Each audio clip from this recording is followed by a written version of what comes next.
अब जो टॉपिक शुरू कर रहे हैं उसका नाम है इंटरेस्ट कैलकुलेशन। तो सबसे पहले समझना जरूरी है कि इंटरेस्ट कैलकुलेशन होता क्या है, जो हम टैली में परफॉर्म करेंगे। तो समझिए कि इंटरेस्ट कैलकुलेशन होता क्या है। मैंने डेफिनेशन दे रखी है आपको। Interest is a legitimate returns on money invested and chargeable in the business world on loan and also on displayed payment. ठीक है, यानी इंटरेस्ट की बात करो तो कोई पैसा आप लोन पे ले रहे हो या पैसा लोन पर दे रहे हो, दोनों में जो ब्याज आपको मिलता है। ठीक है, आपने किसी को 2 लाख रुपए दिए और उसको बोला भाई ठीक है आप अपने बिजनेस में लगा लो, बट मैं इसके ऊपर कुछ ना कुछ परसेंटेज रखूंगा कि ये जो मेरा पैसा आप यूज कर रहे हैं इसके बदले में मैं कुछ चार्ज करूंगा।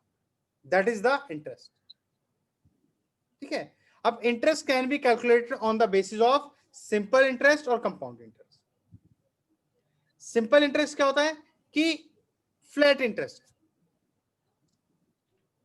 सिंपल इंटरेस्ट क्या है, which is calculate on the principal amount at a certain specified rate for a specific period.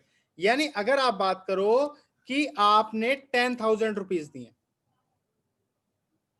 ठीक है, किस रेट से, सपोज आपने दिए 9% से, और कितने साल के लिए दिए, 5 years के लिए। आपने 10,000 रुपीज 9% के रेट से 5 years के लिए दिया, तो जो भी यहां पर निकलेगा वो होगा आपका फ्लैट यानी सिंपल इंटरेस्ट। वही कंपाउंड इंटरेस्ट का बात करें तो कंपाउंड इंटरेस्ट में क्या होता है, इंटरेस्ट के ऊपर इंटरेस्ट लगता चला जाता है। यानी मान लीजिए आपकी जो अमाउंट है वो है 10,000, ठीक है, और इस पर आपको 100 रुपए इंटरेस्ट मिलता है। नेक्स्ट मंथ जो इंटरेस्ट मिलेगा वो आपको ये तो मिलेगा ही, इस पर तो मिलेगा ही, प्लस ये 100 रुपीज भी हो जाएंगे, यानी 10,100 रुपए पर आपको इंटरेस्ट मिलेगा। अब अमाउंट ये हो जाएगी, अब इस पर इंटरेस्ट मिलेगा, फिर नेक्स्ट ईयर जो इंटरेस्ट मिलेगा वो भी जुड़ जाएगा। तो कंपाउंड इंटरेस्ट को कहते हैं हम कि इंटरेस्ट के ऊपर इंटरेस्ट मिलना, और सिंपल में फ्लैट इंटरेस्ट मिलना। ठीक है, ये भी हम टैली में करते हैं। नेक्स्ट देखते हैं इंटरेस्ट कैलकुलेशन का जो हम परफॉर्म करते हैं उसमें क्या क्या चीज आती हैं। In Tally ERP9 interest calculation is activated in ledger creation alternation scheme.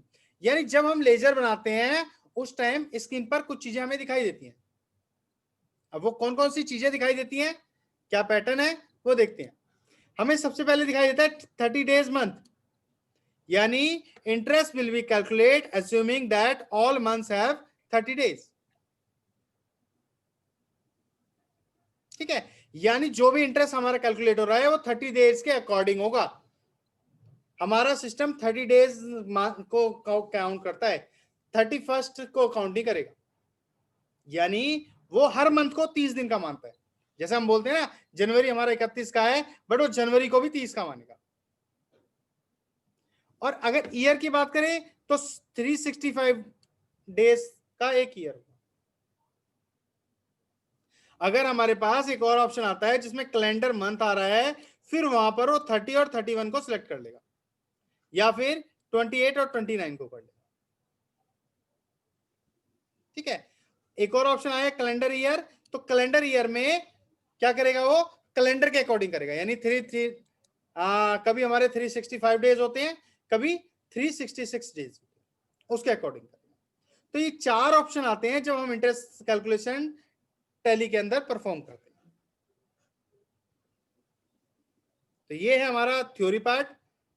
Next आगे देखते हैं कि इसको टैली में